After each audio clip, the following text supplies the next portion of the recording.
Bon, merci Francis. Et donc, je demande votre patience pendant une cinquantaine de minutes. Et ensuite, pour la discussion.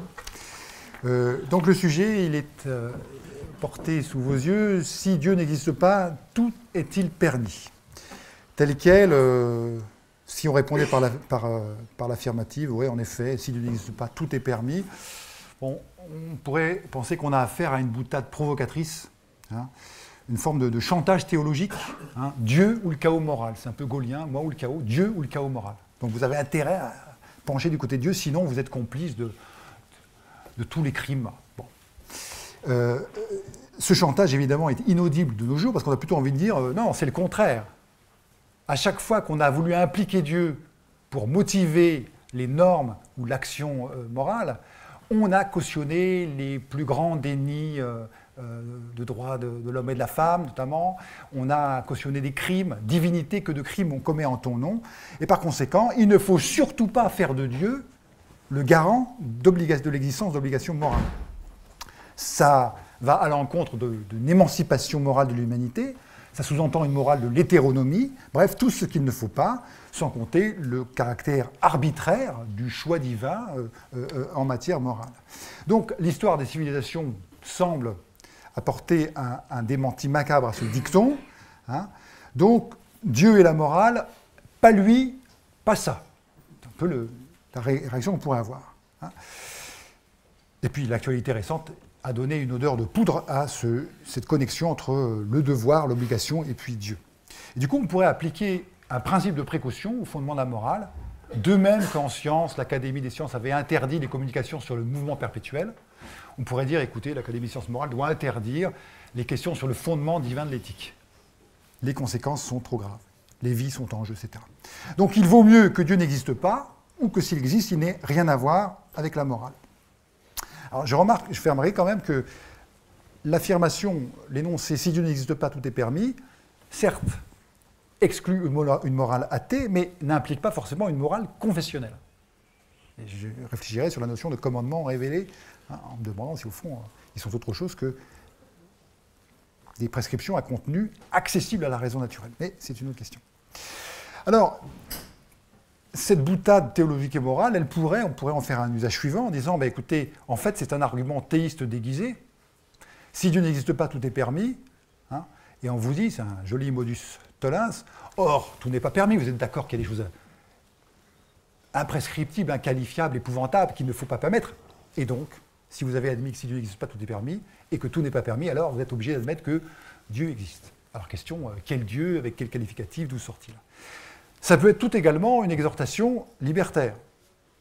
Si Dieu n'existe pas, tout est permis. Or, Dieu n'existe pas, donc allons-y. Cessons de nous inhiber. Voilà. On trouve également, et je vais commencer donc par illustrer un peu l'énoncé en me demandant ce qu'il peut vouloir dire, ce qu'il ne peut pas vouloir dire, et ensuite j'entrerai dans la justification de si Dieu n'existe pas, tout est permis. Justification qui ne sera pas complète, hein, rassurez-vous, enfin je ne sais pas s'il faut se rassurer, mais j'essaierai de l'évaluer pour elle-même. On trouve une version épistémique de « si Dieu n'existe pas, tout est permis ». Vous la trouvez par exemple chez Voltaire qui dit, ironiquement, « Je veux que mon procureur, mon tailleur, mes valets, ma femme même croient en Dieu et je m'imagine que j'en serai moins volé et moins cocu ». Est-ce que cette déclaration, qui a une grande pertinence anthropologique, hein, c'est d'utiliser Dieu comme autorité morale, comme une sorte de gendarme, et tenez-vous bien, parce que sinon, vous pourriez avoir affaire à ce père fouettard, vous pourriez avoir à regretter de m'avoir menti, trompé, d'avoir fait un devis trop élevé, etc. Bon. Mais au fond, cette déclaration, quelle que soit sa pertinence anthropologique, que je ne conteste pas, dit simplement, si les gens croient en Dieu, ils n'oseront pas tout se permettre. Il y aura une sorte de surmoi théologique, un père fouettard céleste qui est là, comme ciel qui risque de leur tomber sur la tête s'ils commettent des actes trop répréhensibles. Et le corollaire quand il y a Voltaire, c'est si mes gens ne croient pas en Dieu, ils vont tout se permettre. Mais ça n'a pas grand-chose à voir, et je pense que c'est assez orthogonal avec la question si Dieu n'existe pas, tout est permis. Là, vous avez une version épistémique. Si les gens croient que, alors ils se comporteront comme ça.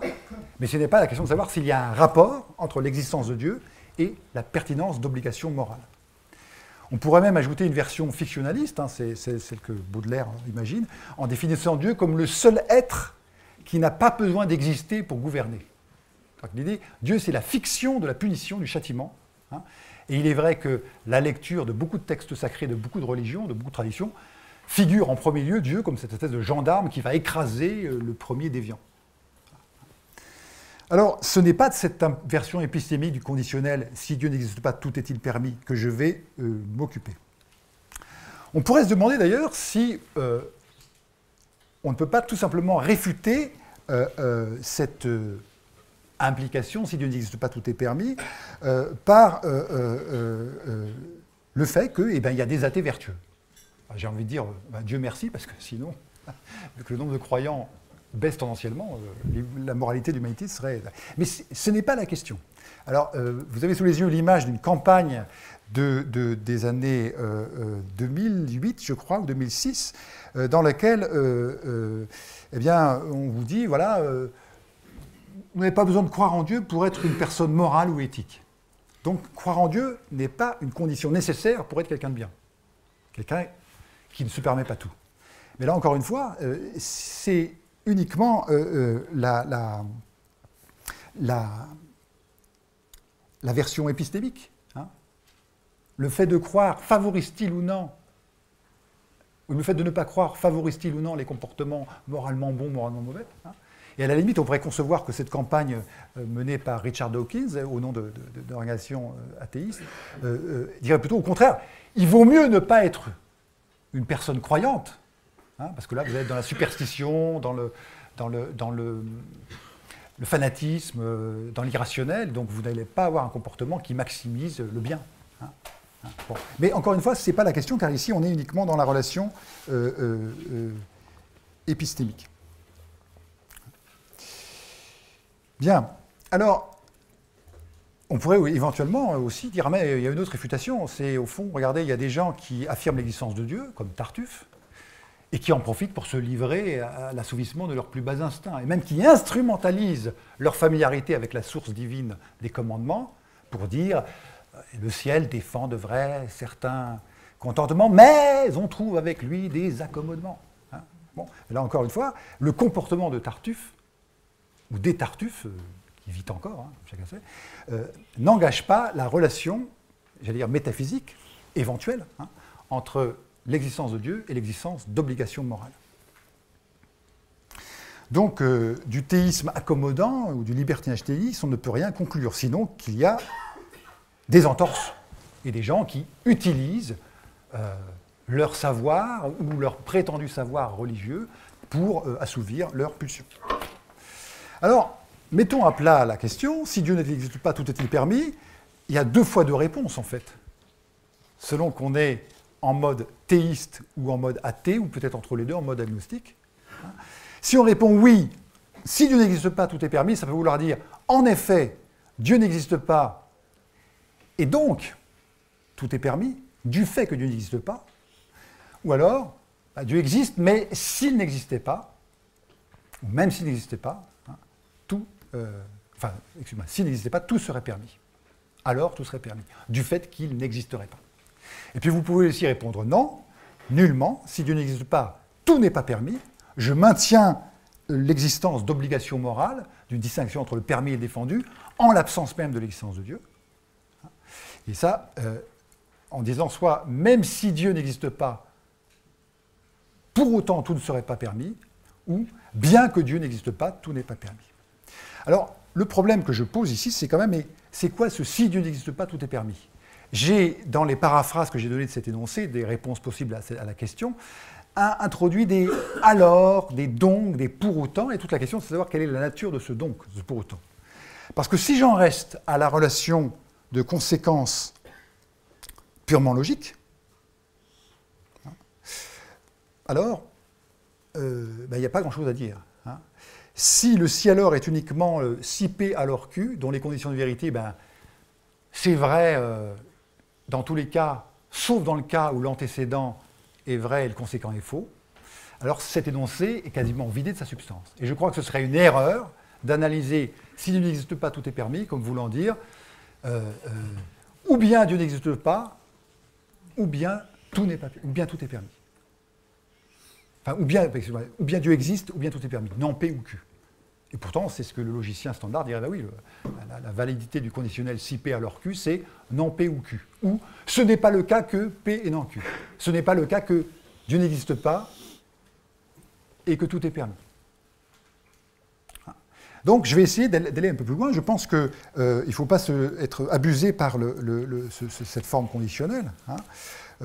Quand on énonce « si Dieu n'existe pas, tout est permis », on ne se contente pas de dire « ah ben, c'est vrai lorsque Dieu n'existe pas et que tout est permis, c'est vrai lorsque Dieu n'existe pas et tout n'est pas permis, et c'est vrai lorsque ça. » On dit autre chose, on va chercher, me semble-t-il, un lien de conséquence logique ou causale, et avec une nécessité qui n'est pas simplement celle de la combinaison de cas. Le conditionnel, je peux très bien dire, si 2 et 2 font 5, alors je suis le roi de Prusse. Il n'y a aucun rapport, pourtant, c'est un conditionnel qui est valide, c'est donc une implication. L'implication étant le conditionnel valide. Si je dis si 2 et 3 font 5, non, si 2 et 2 font 5, 3 et 3 font 7, pourriez vous demander s'il n'y a pas un rapport entre les deux. Mais de toute façon, le conditionnel reste parfaitement valide. Si 2 et 2 font 5, si 2 et 2 font 4, pardon, 3 et 3 font 6, oui, là, ça marche. Par contre, si 2 et 2 font 5, 3 et 3 font 7, ça ne marche pas. Mais on a l'impression qu'on ne voit pas toujours le rapport n'est pas évident, surtout si on ajoute le fait que je sois ou non le roi de Prusse, etc. Donc, qu'est-ce qui se cache derrière ceci? Alors, on va repartir de ces 4 réponses possibles pour voir qu'elles ont une épaisseur anthropologique indéniable. La première, Dieu n'existe pas, alors détendez-vous. Hein, c'est l'idée que, voilà, il n'y a pas de... C'est donc cette fameuse campagne de Richard Dawkins. Hein, le ciel est vide, donc ne n'allez pas vous soucier. Regardez le slogan. Dieu n'existe probablement pas, alors arrêtez de vous en faire et profitez de la vie. Alors, il y a une remarque à faire ici, de type anthropologique simplement. Il y a une curieuse corrélation entre l'existence de Dieu et puis l'idée de souci, d'ennui, de corvée, de malaise, de surveillance, de crainte du châtiment. Dieu est conçu, semble-t-il, ici, comme menace du plaisir, comme empêcheur de profiter de la vie. Je voudrais signaler que, quel que soit l'usage ou l'instrumentalisation répressive qu'ont pu faire des clergés, ou d'ailleurs, ce n'est pas réservé aux clergés d'instrumentaliser, des philosophes ou autres, hein, de la figure de Dieu, ou du divin, ou des dieux, il n'y a pas de lien conceptuellement évident entre les deux. Et même, si vous vous placez dans l'hypothèse d'un Dieu créateur, c'est quand même étrange de considérer que Dieu crée un monde dans lequel les êtres vivants puissent jouir de certaine vie, mais que tout ou la plupart des plaisirs de cette vie soient mauvais ou interdits. Donc je voudrais quand même, juste à titre préliminaire, comme ça, interroger cette corrélation que quand Dieu n'existe pas, c'est un peu, quand le chat n'est pas là, les souris dansent, Dieu est un sorte de Ramina Grobis qui est prêt à croquer les moindres personnes qui n'entreraient pas dans ses vues. S'il a fait la vie, s'il est l'auteur des choses de vie, profiter de la vie n'est pas, semble-t-il, une insulte au Créateur, au contraire. C'est peut-être une meilleure manière de lui rendre hommage. Alors après, qu'il y ait des plaisirs criminels, peut-être. Hein. Si ma jouissance est au détriment d'une personne, mineure entre autres, on peut se dire quand même, là, il y a des limites. Mais si la vie dont Dieu est l'auteur était un piège, alors Dieu ne serait pas digne de confiance et d'obéissance. Donc il n'est pas certain que l'inexistence de Dieu implique pas de souci. On pourrait même avoir une conception tragique de l'existence dans laquelle, si Dieu n'est pas là, alors là, c'est vraiment dur. Alors, dans cet ordre d'idée, vous avez le fameux télégramme attribué à André Gide, adressé à François Mauriac. « Enfer n'existe pas, peut te dissiper, prévient Claudel ». Donc il y a une sorte de solidarité entre écrivains attirés par les jeunes garçons. Là. Mais l'idée, c'est ça. Voilà. Mais c'est incroyable que l'existence de Dieu est identifiée ici à la conception du Dieu gendarme. Alors, il y a l'autre version, c'est Dieu existe, mais s'il n'existait pas. Et là, c'est le fameux discours, le dialogue entre Alexis et Dimitri, Alyosha et Dimitri Karamazov. Que faire si Dieu n'existait pas? Je pense que Dieu existe, mais que faire si Dieu n'existe pas? Si Rakitine avait raison lorsqu'il dit qu'il s'agit d'une idée créée par les hommes. alors, et là il développe ce qui semble-t-il est pour lui les conséquences, si Dieu n'existe pas, l'homme est le roi de la terre, de l'univers. Magnifique. Mais comment pourra-t-il être vertueux sans Dieu? Je me le demande. Mais qu'est-ce que la vertu? Réponds-moi, Alexei. Pour moi, c'est une chose, pour un Chinois, une autre. Donc, il s'agit d'une chose relative. Alors, si c'est comme ça, tout est permis. Vous voyez, il y a plus d'épaisseur dans le dicton « si Dieu n'existe pas, tout est permis » que ce raccourci qu'on fait de Dostoïevski. D'ailleurs, quiconque a lu Dostoïevski, je sais que, généralement, on s'en tire pas avec une demi-phrase. Bon. Alors, essayons de restituer, on ne fait pas ici l'exégèse, je ne prétends pas donner l'interprétation, mais je cueille dans l'énoncé de Dimitri Karamazov un certain nombre de choses qui me paraissent intéressantes et qui sont les étapes de son raisonnement. Si Dieu n'existe pas, l'homme est seul maître à bord. Peut-être. Mais ça suppose qu'il y ait une autorité morale quelque part, que si Dieu ne l'a pas, elle doit être transférée à quelqu'un d'autre. On pourrait dire non, si Dieu n'existe pas, c'est de toute façon l'anarchie. D'ailleurs, même avec Dieu, on peut concevoir un Dieu épicurien qui ne s'occupe pas des affaires humaines, c'est l'anarchie. Il n'y a pas de principe de l'ordre. Deuxième inférence, si l'homme est seul maître à bord, c'est lui qui définit la vertu. La vertu, ici, je pense, c'est à prendre au sens de la définition de ce qui est bon. Ce n'est pas le comportement vertueux. C'est celui qui définit la norme morale. Bon, là, encore, on suppose que l'homme peut fonctionner comme autorité morale. Mais, à la limite, de quel droit, hein? Qui l'a fait juge, hein? C'est peut-être justement cette réclamation d'autonomie. Troisième inférence, la définition de la vertu est relative. Aux Chinois, aux Russes, etc. Donc, les aires géographiques ou les aires civilisationnelles introduisent un bouger dans la définition de la vertu. Alors, là, il faudrait distinguer le fait que, c'est un peu le 3 et 4, si vous voulez, le fait qu'il y ait un défaut d'unanimité, est-il un argument suffisant pour dire qu'il n'y a pas d'obligation morale? Il pourrait très bien qu'il y ait une obligation morale, de ne pas tuer, et que les hommes se soient assis dessus, pour dire les choses vulgairement. Hein. Le fait qu'il n'y ait pas unanimité sur, je sais pas, les questions aussi importantes que la peine capitale, etc., ne signifie pas qu'il y a ou pas un interdit de meurtre. Encore une fois, ne nous laissons pas piéger par les aspects épistémiques, puisque ce que j'interroge, c'est est-ce qu'il y a un rapport entre l'existence présumée de Dieu et l'existence non moins présomptive d'obligations morales objectives et universelles. La phase suivante, alors, s'il n'y a pas d'obligation universelle, tout est permis. Alors on pourrait imaginer une défense du pluralisme éthique, en disant, si, il y a une obligation qui est de se conformer aux usages locaux. La paix civile, l'ordre social fait que, voilà, quelles que soient vos convictions, vous jouez le jeu de la démocratie, pour autant que vous soyez en démocratie, et vous privilégiez l'accord avec les normes sociales sanctionnées par la loi, hein, et vous poursuivez votre combat pour la libération des phoques, je ne sais pas quoi, mais tant que le massacre des phoques est autorisé ou plafonné à temps, vous avez vos convictions morales, mais vous respectez le fonctionnement démocratique. Hein. Donc la seule obligation universelle, ce serait l'obligation de se soumettre à la loi du collectif, si j'ose dire, hein, à la volonté générale. On parlait avec Rousseau. Donc on aurait ici une justification de si Dieu n'existe pas, tout est permis. Vous voyez, elle passe quand même par un certain nombre de présuppositions. La question d'une autorité morale, la question de qui l'exerce, la question du pluralisme éthique. Passons maintenant au non. Même si Dieu n'existe pas, la morale serait sauve. Alors on trouve dans l'histoire de la philosophie des fameuses déclarations, mais enfin, quand on lit de plus près la fameuse préface du traité du droit de guerre et de paix, on s'aperçoit qu'on ne sait pas si c'est ironique, on ne sait pas si c'est expérimental. Bon. Mais l'idée, c'est que, dit Grotius, même si ce qu'on peut imaginer sans un crime horrible, Dieu n'existe pas, alors les règles, les principes généraux du droit, ne pas dénoncer les contrats, être fidèle à ses obligations, etc., resteraient vrais. Ils auraient une certaine pertinence. Hein, bon. Et on peut également le voir de la façon suivante. Encore une campagne d'affiches, hein, où ce sont des questions qui ne sont pas si éloignées comme ça des préoccupations, au moins d'un certain public. Pourquoi croire en Dieu? Soyez bons, mais juste pour l'amour de la bonté. Soyez un être motivé par la loi morale elle-même, et non pas par la peur du châtiment ou par le souci d'obéir ou de plaire à un éventuel législateur moral.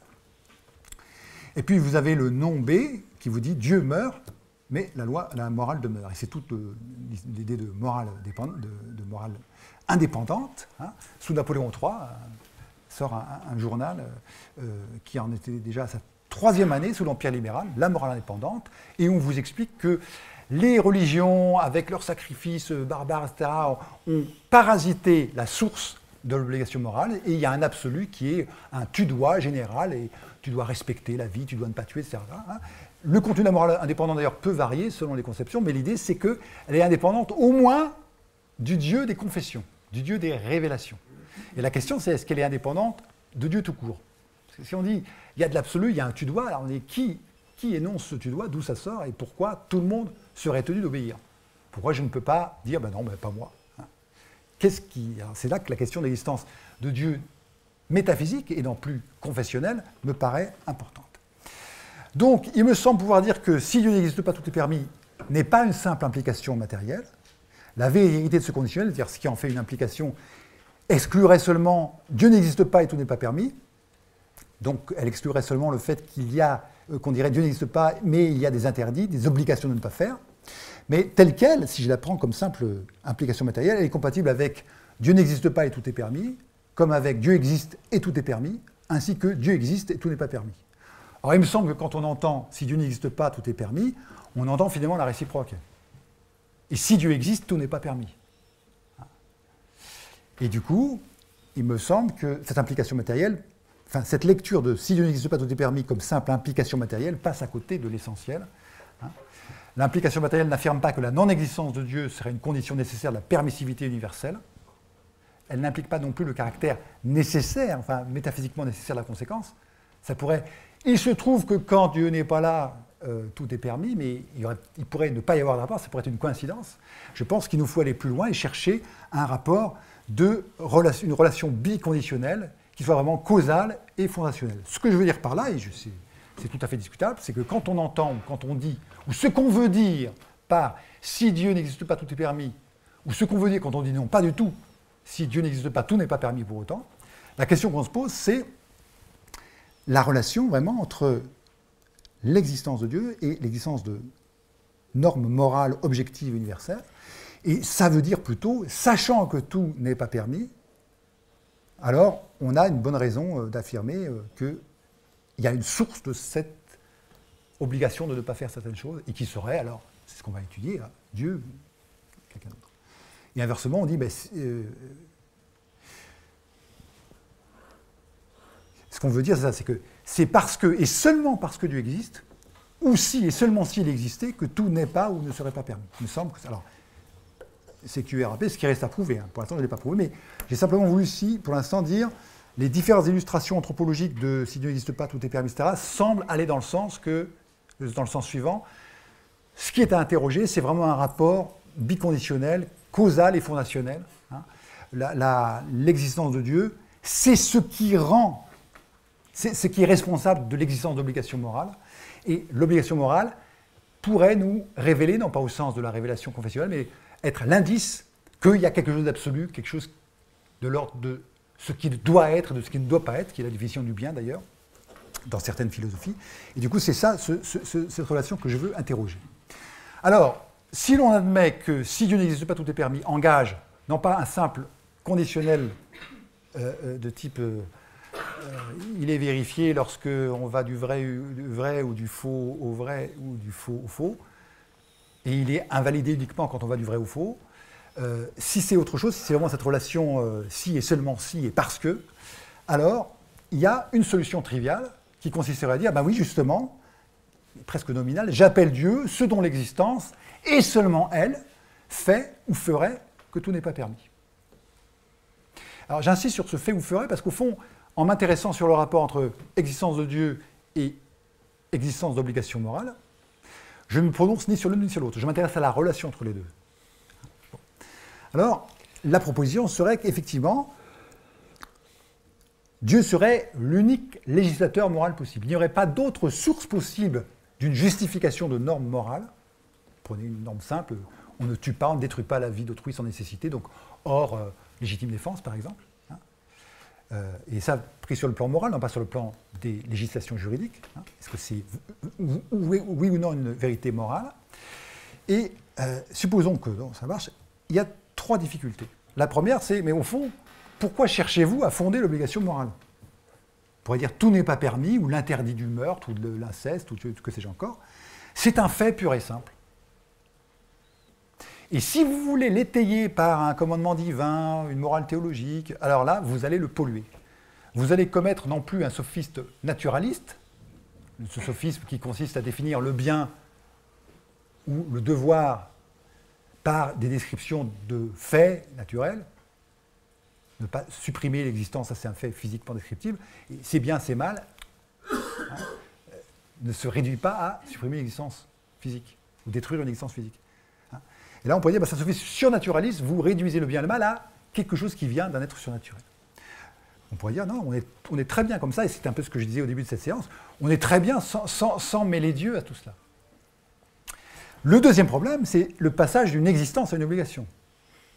Admettons qu'il faille fonder ou sourcer l'obligation morale, on retrouve le fameux is-ought problem qui fait que, comment à partir d'une existence, l'existence de Dieu, supposons que ce soit un état de choses ou un état de fait, Dieu existe, comment vous pouvez déduire une norme d'action, Dieu existe ou quelque chose existe, donc il faut. Comment vous pouvez passer du descriptif au prescriptif. Et puis, il y a le troisième problème, c'est le risque de l'arbitraire divin. Au fond, supposer les deux premières difficultés enjambées, on peut dire, oui,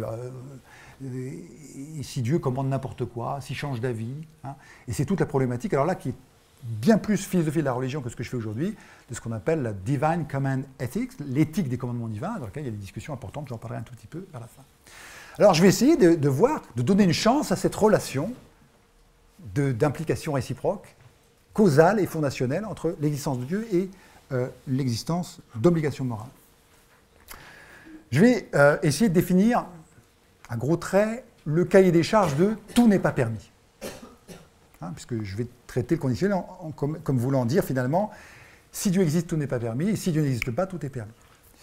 Alors, il y aurait une version faible de tout n'est pas permis, qui serait de dire, écoutez, ouvrez les yeux, ouais. On voit bien que dans toute société, même la plus désorganisée, il y a un barème pénal, et puis il y a des intuitions, ça ne se fait pas, on ne le fait pas, on ne l'a jamais fait, il ne faudra jamais le faire, c'est révisable, mais enfin, en tout cas, voilà.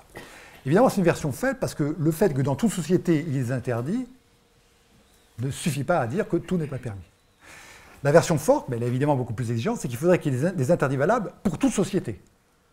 Dans le premier cas, on est dans un pluralisme éthique qui pourrait se contenter de dire aucune société ne vit sans interdit. Fonctionnellement, on a besoin de feu rouge et de feu vert, avec une zone de transition au feu orange. Mais le contenu, c'est pas une morale substantielle finalement, c'est un mode de fonctionnement. Les gens ont besoin, comme dans les théories politiques, on vous dit il y a besoin d'un ennemi pour motiver les troupes. Et bien là, pour motiver l'activité sociale, il faut du permis du défendu. Mais le contenu n'a aucune importance. Donc, pour toute société, il y aura des interdits, mais on va faire un changement de quantificateur. Non, ce qui est plus intéressant, c'est d'imaginer le cas où il y a des interdits pour toute société. Voilà pour toute société. Donc, c'est l'idée d'obligation objective et universelle. C'est cette version forte que je défends, mais on pourrait me dire non, elle ne nous intéresse pas. Bon, et évidemment que je suis sans doute ethnocentré sur l'idée d'universalisme des droits, de la dignité de la personne humaine. Bon, mais j'ai du mal avec l'idée qu'on me dise non, écoutez, au-delà des Pyrénées ou au-delà de l'océan, c'est plus valable. Bon. En tout cas, je trouve que la discussion sur l'obligation morale perd tout son intérêt si on dit, vous savez, ailleurs, c'est très très différent. Je ne nie pas qu'empiriquement, ailleurs, ce soit différent, mais je n'ai plus le droit de m'indigner des traitements, à mes yeux, épouvantables que l'on inflige, où je peux faire la sourde oreille aux dénonciations venues d'ailleurs de traitements dégradants dans mon propre pays. Je veux dire, vous savez, ça ne peut pas être partout pareil. Alors, le cahier des charges, dans la version forte de « tout n'est pas permis », c'est de trouver une source d'obligation qui soit universelle, donc qui ne soit pas à la merci d'une rivière, erreur au-delà, ou des Pyrénées, des revendications communautariennes, qui peuvent jouer d'ailleurs un rôle tout à fait constructif à l'échelle de la vie politique, et du pluralisme éthique. Et ce qui m'intéresse, c'est un tout n'est pas permis radical. Il faut qu'elle soit objective, c'est-à-dire que ce n'est pas uniquement qu'il y ait des personnes qui aient l'intuition que tout n'est pas permis. Et pour emprunter une expression que je trouve intéressante, c'est lorsque Wittgenstein s'intéresse à la façon dont tu vas définir ce que serait le bien, il dit le bien, ça serait un état de choses qui aurait le pouvoir coercitif d'un juge absolu. Un état de choses dont tout le monde se sentirait coupable de ne pas chercher la réalisation. L'idée, c'est que ça va être objectif, ça ne va pas être... Alors, du coup, Wittgenstein en déduit que c'est en dehors du monde et que ce n'est pas négociable. Et pas arbitraire. Alors, un candidat idéal pour ce poste, hein, j'ai ici la fiche de poste, c'est est-ce que le Dieu des philosophes ne fait pas le job? Par définition, il est accessible par des arguments rationnels, hein, dont on peut contester la validité. Mais enfin, si ça marche, hein, il sera normalement transnational, transculturel, hein, moyennant peut-être quelques révisions sur les principes de causalité, de raison suffisante, etc. C'est un juge absolu, il est en dehors du monde, le monde est produit par lui, donc il a une position de surplomb qui lui permet éventuellement de poser une norme.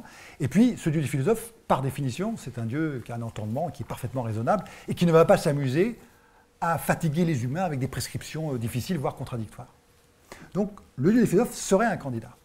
Alors, discutons cette solution, parce qu'on peut très bien dire, je vous vois venir, historiquement, l'être suprême a servi de fondement, hein, de l'obligation morale. Devant l'ignorance, l'oubli et le mépris des droits naturels inaliénables et sacrés, l'Assemblée nationale, en présence et sous les auspices de l'être suprême, déclare « Tous les hommes naissent libres et égaux en droit de sang ». Bon. Mais cette caution, on pourrait dire, mais elle est périmée, car depuis, nous savons, grâce à de grands philosophes, que l'existence de Dieu est tout au plus une fiction, qu'elle n'appartient pas à la raison théorique, etc. La question que je pose, c'est plus de savoir si nous pouvons réactiver ça, mais s'il y a véritablement une valeur explicative ou un fondement conceptuel et pas simplement un fondement historique. C'est vrai que les droits de l'homme, la Déclaration des droits de l'homme est née sous les auspices de l'être suprême. C'est vrai que la Déclaration de Jefferson appuie expressivement sur le pouvoir créateur de Dieu, l'égale dignité de toutes les personnes humaines. All men are created equal. C'est bien en vertu d'une dépendance ontologique par rapport à Dieu que l'égalité des membres de la famille humaine est proclamée. Alors après, on ironise. Oui, mais vous savez, Jefferson, il avait 200 esclaves dans sa propriété, etc. Bon, ben, il n'était pas en accord avec ce qu'il affirmait. Enfin, en tout cas, je pense que c'est ce lien conceptuel que je veux interroger et pas uniquement la figure historique. Donc, les Jefferson étaient peut-être des esclavagistes épouvantables, mais en tout cas, ce qui est interrogé, c'est la relation entre un Dieu cause de l'existence de toute chose et l'existence de normes morales. Alors, c'est ça qui me paraît intéressant. Et là, je ne voudrais pas que ça ait l'air d'un jeu de mots, mais si nous devons notre existence à un créateur, est-ce qu'on n'a pas ici un exemple ou une dépendance ontologique de fait, un état de fait? Je ne me suis pas fait moi-même, je dois mon existence via des processus évolutifs de fission des gamètes, etc. Je dois mon existence ultimement à un créateur qui maintient la nature, qui conserve les lois de la nature, etc. Cette dépendance de fait engendre-t-elle une obligation, un devoir? Jusqu'ici, je suis qu'à un jeu de mots. Nous devons l'existence à Dieu, le Dieu des philosophes, donc nous lui devons bien en retour, quoi. Pour passer de la dette ontologique, qui est une relation de fait, à une dette morale ou à un devoir moral, il faut autre chose. Je pense qu'on peut appliquer ici un principe assez naturel, selon lequel on est obligé qu'envers un bienfaiteur. Et donc, il nous faut des raisons de qualifier l'auteur de toute existence de bienfaiteur, sans quoi, ceux dont nous lui sommes redevables, s'ils ne sont pas des bienfaits, nous n'avons aucune raison ni de lui faire confiance, ni de lui obéir. Je pense que le schéma est clair. Quelqu'un qui n'aurait reçu de son entourage que de mauvais traitements ne pourrait pas dire « oui, mais quand même, ils m'ont donné l'existence, hein, donc je leur dois respect, obéissance ». Non, je dis, ils ont détruit ce lien de dépendance, ils m'ont donné la vie, mais... Alors, il y a une objection qu'on entend souvent, mais c'est curieux, c'est qu'un bienfaiteur est censé nous demander notre avis quand même. Je vais vous faire un cadeau, est-ce que vous voulez accepter ce cadeau? Or, nous n'avons pas, l'univers n'a pas été consulté avant d'exister pour savoir si ça allait être bien pour lui ou non d'exister. Je pense que ce n'est pas une vraie objection, parce que, par définition, il y a la pose romantique, si vous voulez, à la Chateaubriand, qui c'est dire le jour où ma mère m'infligea la vie, ou m'infligea l'existence. Bon, est-ce que ça veut dire, si j'avais été là avant, je lui aurais dit, mère, ne m'infligez pas l'existence, car c'est un océan de tourments, d'orages non désirés, etc. Peut-être. Hein. Mais par définition, si nous devons à Dieu l'existence, nous ne sommes pas en position de dire j'en veux pas. C'est-à-dire c'est trop tard. Le temps d'apprendre à vivre, il faut déjà exister pour pouvoir se prononcer sur savoir si l'existence c'était quoi bien fait. Mais là, on a quand même une hypothèque sérieuse, car de fait, j'ai envie de dire, le seul problème de mon argumentation, pour l'instant, il y en a d'autres, hein, à mon avis, c'est le problème du mal. Si l'existence ne peut pas être qualifiée de bienfait, alors nous pouvons dire, l'existence qui nous est donnée, le don de l'existence qui nous est fait, ne génère aucune reconnaissance, aucune gratitude, aucun devoir de respecter ce qui m'a été donné, étant donné la mauvaise qualité du produit. Donc, je pense que je suis tributaire, pour maintenir un lien entre l'existence d'un Dieu créateur et l'existence d'obligation, je suis tributaire d'une conception eudémonique de l'existence, versus une conception tragique. L'existence m'a été donnée, et du coup, vivre, c'est quoi? Il vaudrait mieux ne pas naître, ou, comme dit l'autre, franchir au plus vite, une fois né, franchir au plus vite les portes de l'enfer. Alors, je voudrais souligner que cette relation entre un Dieu créateur du cosmos et l'existence d'obligations morales n'est pas uniquement l'existence est un bienfait. Je voudrais souligner la pertinence de certains traits qui font partie du cahier des charges ou des conditions du côté de la réalisation d'un monde d'obligations. Nous avons l'impression que la responsabilité morale, l'acte libre, c'est quelque chose qui va de soi. Je pense qu'on n'est pas assez attentif aux conditions qui doivent être satisfaites pour qu'une vie morale soit possible. Pour qu'une vie morale soit possible, pour qu'une responsabilité morale de mes actions soit possible, il faut déjà une rationalité de l'action, une prévisibilité courante des effets d'une action. Il faut que quand je veux faire du mal ou du bien à quelqu'un, mes intentions, toutes les conditions de la connexion entre l'intention que je forme, les gestes que je vais faire, le poison ou le remède que je vais servir à quelqu'un, il faut que ça soit régulier, il faut que les propriétés de l'arsenic restent les mêmes, et moyennant dose, parce qu'une petite dose d'arsenic peut être un médicament, une forte dose est un poison. Il faut que toutes les lois de la nature soient maintenues. Or, nous aurions une raison de dire, l'existence de Dieu est ici encore, indépendamment de l'existence qu'il me donne, une condition de la moralité des actes et de l'existence même d'obligations morales, parce que s'il n'y a pas de régularité dans la nature, s'il n'y a pas de chaîne causale identifiable, on peut compter sur rien.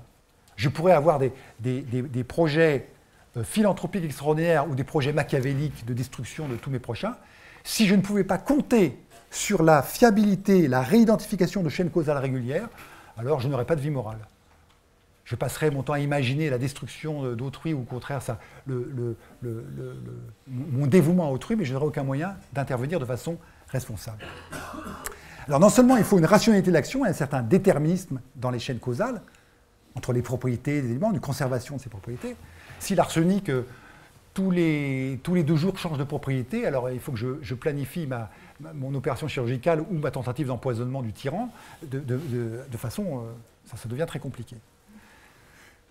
Il faut aussi, alors pas simplement une rationalité d'action, mais aussi que la possibilité de réponse ne soit pas systématiquement déterminée par des actes réflexes. Il faut aussi une contingence de l'action. Donc un dosage assez étonnant entre l'insertion de changement, une possibilité d'agir autrement, si on n'est pas compatibiliste, dans cette trame de choses prévisibles. Donc il faut un mélange, un sacré mélange, si j'ose dire, de prédictibilité et d'initiative reconnue à un agent libre.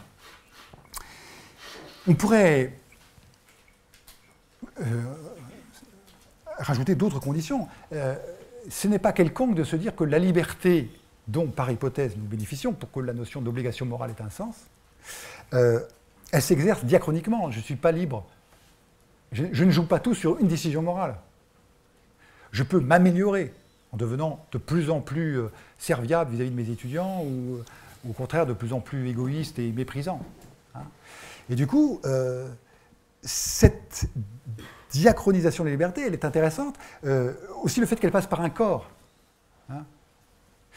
Nos relations morales ne sont pas uniquement des intentions, je vous veux du bien, je vous veux du mal, je veux me venger, je vous pardonne, non. J'exige de vous la vérité, je ne vous crois pas. Non, ça passe par une expression corporelle, donc un registre extrêmement riche qui rend la vie morale intéressante, avec toutes ces nuances. Quelle est la différence, la limite entre un sourire de commisération et un sourire de vraie compassion, etc.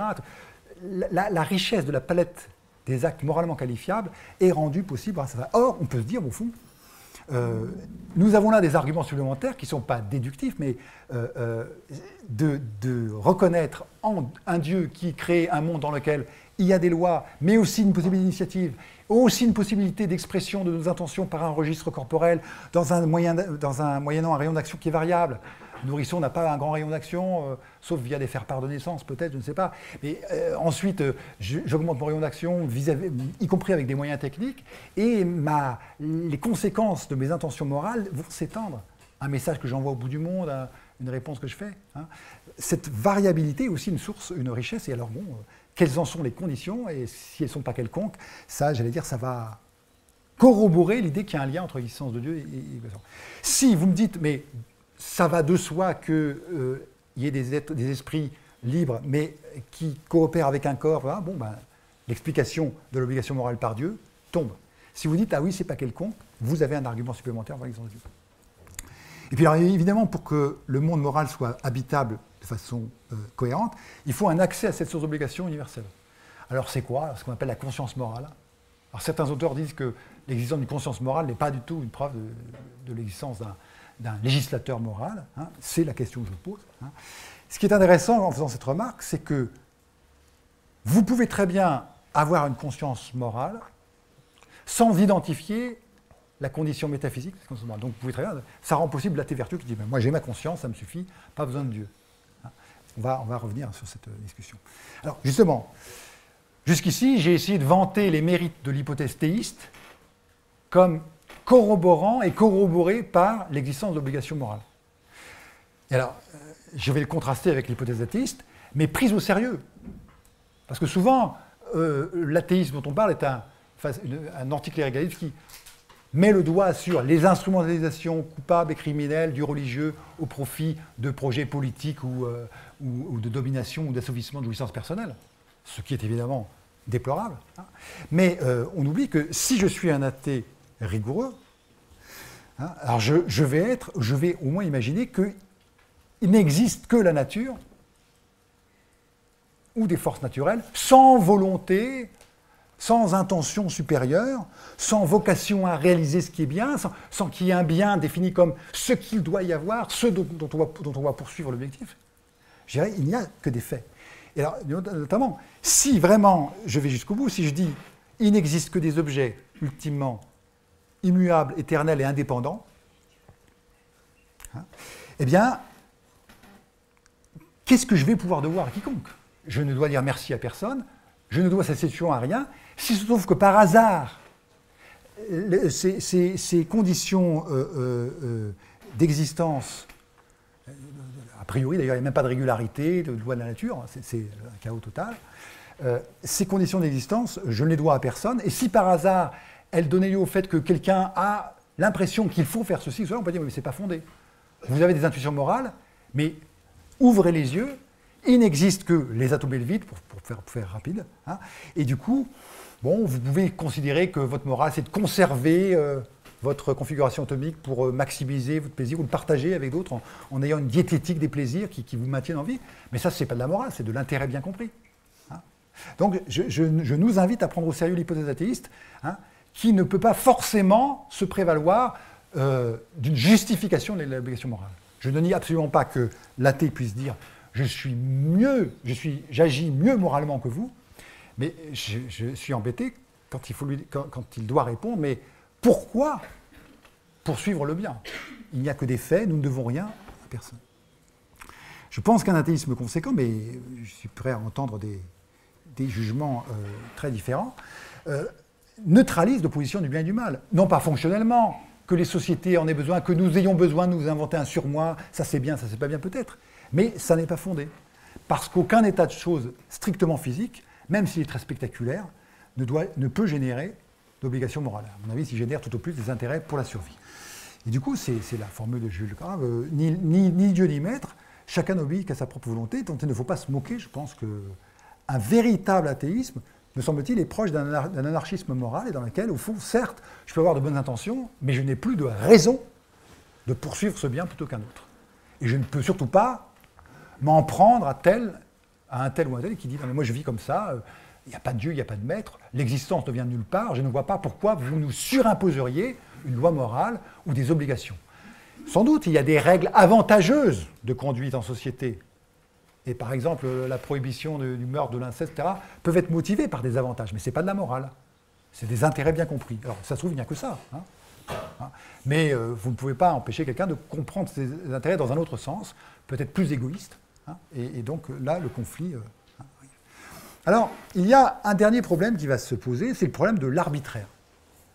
Je ne prétends pas avoir résolu le problème du fondement, mais j'ai fait comme si il était mieux de fonder l'obligation morale que de se dire « c'est comme ça, obéissez ». Je pense qu'un Dieu créateur nous donne une raison d'obéir en étant celui auquel nous devons toutes ces conditions qui permettent l'exercice de l'action morale. Mais si on pense donc ces deux premiers problèmes résolus, parce que je les traite finalement à la fois le problème de la source et le problème de la transformation d'un état de fait, d'un is en obligation, il reste le problème de l'arbitraire. C'est le problème, alors c'était le remake du dilemme de Tifron, ceux qu'on considère comme pieux, Eusébos, et pieux parce que ça plaît aux dieux, donc c'est le bon plaisir des dieux qui serait la norme du pieux, ou au contraire, ce qui est pieux plaît aux dieux parce que c'est pieux. Le pieux s'impose aux dieux par sa qualité intrinsèque. On trouve d'ailleurs un peu ça dans certaines conceptions morales du bien comme valeur intrinsèque qui ne doit rien, qui ne doit même pas sa qualité de bien à quoi que ce soit d'autre, ce serait le fameux sophisme surnaturaliste. Comment en sortir de ce dilemme? Alors, il y a donc deux options. L'option 1, d'un subjectivisme moral théiste, qui nous dit une action morale, une action est bonne parce que Dieu en a décidé ainsi. Donc, c'est l'option que j'appelle vulgairement caprice des dieux. Le bien, c'est uniquement ce que Dieu décrète bon. Et l'option 2, c'est l'option objectivisme moral indépendantiste. Une action est bonne parce qu'elle est bonne. Le bien, c'est ce qui est bien. Dieu n'y est pour rien. Même s'il n'existait pas, ce serait bien. Donc, c'est des réponses qu'on a vues tout à l'heure. Alors, comment sortir de ce dilemme? L'option première, celle du subjectivisme moral théologique, est embêtante, évidemment. On a l'impression qu'on est dans l'arbitraire divin. Pourquoi pas, de même certains empiristes imaginent des lois de la nature telles que les émeraudes sont bleues jusqu'au 1er janvier 2017, et puis après elles sont bleues ou vertes après, ou le contraire. Évidemment, les émeraudes commencent par être vertes. Et là, on pourrait dire, tuer, c'est bien du 1er au 15 du mois, mais du 16 au 31, c'est mal. A priori, rien dans ce que j'ai proposé au titre d'une corroboration entre existence de Dieu et obligation morale n'interdit ce cas de figure, qui est évidemment très très embêtant. Et si en revanche, on prend l'option morale, l'option de l'objectivisme moral indépendantiste, alors on a dit, c'est très bien, mais alors donc Dieu n'est plus l'absolu, il y a quelque chose d'autre au-dessus de Dieu. Dieu regarde l'idée du bien, c'est un petit démiurge platonicien qui regarde un bien et donc qui doit se soumettre. Alors pourquoi pas un Dieu subalterne? Mais le problème revient, c'est qu'est-ce qui peut être source d'obligation pour Dieu? Pourquoi Dieu serait tenu de regarder cette idée du bien et ces rapports géométriques du juste, du bien, du vrai? Qu'est-ce qui l'oblige? J'ai essayé de suggérer que la seule façon d'obliger, c'est d'être le créateur. Donc, je pense qu'on aurait ici une raison d'abandonner l'objectivisme moral indépendantiste en disant, oui, que Dieu devienne subalterne, c'est pas grave, mais le problème, c'est qu'est-ce qui peut l'obliger? Alors, il faudrait un super Dieu qui soit le Dieu bien, qui crée ce deuxième Dieu, et auquel, donc, ce Dieu est redevable de ses obligations. Alors, je pense que, c'est une solution classique, mais c'est celle que j'essaie de faire valoir ici, on peut échapper au dilemme du subjectivisme moral théologique et de l'objectivisme moral indépendantiste en disant, et si on identifiait Dieu et le bien? Donc Dieu serait la source et la mesure de tout bien, serait, en un sens, c'est une idée très néo-platonicienne, le paradigme du bien. Le bien n'est pas une valeur sur laquelle un Dieu bon règle la façon dont il compose le monde. C'est Dieu lui-même qui est le bien, et le monde est la diffusion, dans la création, de cette norme du bien, vieille tradition néo-platonicienne. L'intérêt ici, c'est qu'on a une solution aux difficultés 2 et 3, c'est que le contenu d'obligation ne diffère pas de la relation de dépendance ontologique envers ce bien. Là, on a une illustration possible, enfin, je crois que c'est conceptuellement cohérent. Je ne vous ai pas démontré que le Dieu néoplatonicien existait, donc vous n'êtes tenu à rien. Mais je pense qu'on aurait ici une façon, si ça c'est vrai, une façon de comprendre cette relation de corroboration entre l'obligation morale et l'existence de Dieu. Alors on peut se demander, j'en ai bientôt terminé, si cette identification de Dieu au bien n'est pas un diallèle. Est-ce qu'on ne dit pas il faut obéir à Dieu parce que c'est bien, et le bien c'est d'obéir à Dieu? Et je dis non. Là, on ne change pas sans arrêt de normes. Hein. L'idée c'est que Dieu est digne d'obéissance parce qu'il est lui-même le bien, source du bien, et que c'est en ordonnant ou en nous réglant sur Dieu, sur la perfection du Père Céleste, diront certains, hein, que nous sommes moraux. Que nous le sachions ou non. L'athée vertueux, hein, comme M. Jourdain fait de la prose sans le savoir, agit conformément à l'ordre voulu par Dieu. Dans l'hypothèse théiste, évidemment.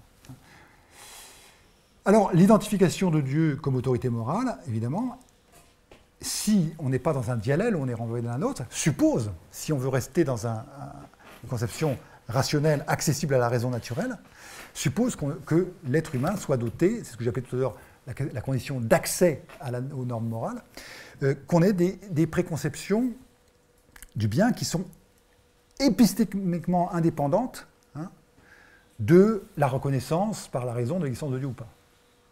Alors, pourquoi c'est intéressant? Parce que nous avons là un garde-fou possible qui évite l'infâme superstition, comme disait Voltaire, à savoir que les gens sont capables de faire n'importe quoi sous prétexte que c'est un commandement divin. Je peux, si je considère que j'ai reçu un certain nombre d'intuitions morales, métaphysiquement, si j'admets qu'au fond, elles sont fondées parce que Dieu a ainsi constitué les choses que je m'approche de lui, ou je lui réponds avec gratitude en faisant le bien, en favorisant le développement équitable de toutes les créatures, etc. Si j'admets ce schéma, hein, alors j'ai quand même déjà une conception du bien qui peut me servir de test. Et si ce Dieu, ou si on me dit que ce Dieu dit, ben oui, mais il faut humilier les femmes, ou ne pas partager les revenus du capital, etc., je pourrais dire, ah non, mais je ne pense pas que ce type de commandement puisse venir de Dieu. J'ai donc un instrument critique en disant, ben, épistémiquement, indépendamment de mes croyances métaphysiques sur Dieu, j'ai de toute façon, et du coup je pense que attribuer à Dieu un commandement comme tue ou détruit, hein, devrait alerter une personne en disant, ben, à la limite, on peut très bien imaginer un Dieu cruel, mais là j'ai raison de dire, je ne suis pas tenu d'obliger, je ne suis pas obligé par un Dieu cruel. Un Dieu, alors on peut le dire, mais c'est même contradictoire, un Dieu qui me dit de détruire ceux qui ne croient pas en lui, ben je peux dire, mais attends, fais toi-même le boulot. Non mais je suis très sérieux. Pourquoi tu crées un monde? Pourquoi vas-tu t'amuser à ce que certains soient dans l'erreur, dans les ténèbres, hein, et que de bonne foi ils ignorent telle ou telle révélation? Et toi tu m'as donné la révélation, et donc tu me demandes d'exterminer ceux qui n'ont pas cette révélation? Ben fais-le toi-même. Tu n'avais qu'à faire le sale boulot toi-même. Et j'ai dit que l'idée, c'est qu'on a un critère rationnel. Alors, je ne prétends pas convertir tout le monde à ce rationalisme-là, mais justement, ce n'est pas de conversion, il s'agit d'exercer le dénominateur commun de toute existence humaine, la possibilité d'argumenter, de justifier, hein, et qui est de dire, ben voilà, un Dieu qui dirait détruis les créatures, détruis celles qui ne suivent pas la voie droite, hein, à mon avis, est tout à fait contestable. En tout cas, j'estime que je suis fondé à ne pas obéir à un Dieu qui me dit tue. Alors on va dire, mais vous allez à l'encontre de tous les récits sanguinolents, de toutes les traditions. Hein. Généralement on dit ah, c'est le judéo-christianisme qui a les mains pleines de sang. Mais non, si vous regardez la Bhagavad Gita, c'est pareil, ou dans bien d'autres religions, oui, il y a des sacrifices sanglants, il y a un Dieu qui massacre, etc. Mais alors, sommes-nous condamnés au fondamentalisme? Sommes-nous condamnés à prendre au pied de la lettre tous ces récits? Est-ce qu'on ne peut pas se dire, attends, quand il s'agit de massacrer les ennemis, est-ce qu'il ne s'agit pas de massacrer, au contraire, toutes les tendances d'égoïsme, toutes les pulsions destructrices, etc. C'est tout ça. Hein. Donc ne soyons pas... Ça me paraîtrait une bien mauvaise manière que de dire, ah ben vous savez, les religions sont toutes, ou quasiment toutes unanimes, Dieu exige des sacrifices, Dieu accepte la destruction d'une partie de ses créatures. Alors ça pose évidemment des problèmes d'exégèse, d'interprétation de beaucoup de textes, mais que pédagogiquement, on pourrait très bien imaginer un Dieu qui se révèle à travers le destin de tel ou tel peuple, et les lois sont telles que les gens écrivent, font dire à Dieu qu'il faut lapider les femmes adultères, par exemple. Hein. Mais est-ce que c'est... Je pense qu'un Dieu qui dit « je crée des êtres humains avec des pulsions sexuelles, avec des préférences, avec des jalousies, là, mais lapider ceux qui font... » Ben, qu'il fasse tomber lui-même le châtiment du ciel. En un sens, les anciens Romains avaient plus de sagesse. si Jupiter n'est pas content, qu'il exécute lui-même son mécontentement, hein, plutôt que d'instrumentaliser. Bon, je vais m'arrêter là en disant qu'évidemment, parmi les présupposés, les nombreux présupposés qui m'ont permis d'alimenter cette corroboration entre existence de Dieu et existence d'obligation morale, il y a l'idée d'une cohérence, et que Dieu ne veut pas d'un côté nous donner une intuition morale et la retirer de l'autre. Et je conclus avec ce beau mot de Diderot. Lorsque Dieu, de qui nous tenons la raison, en exige le sacrifice, c'est un faiseur de tours de gypsière qui escamote d'une main ce qu'il a donné de l'autre. Merci de votre patience.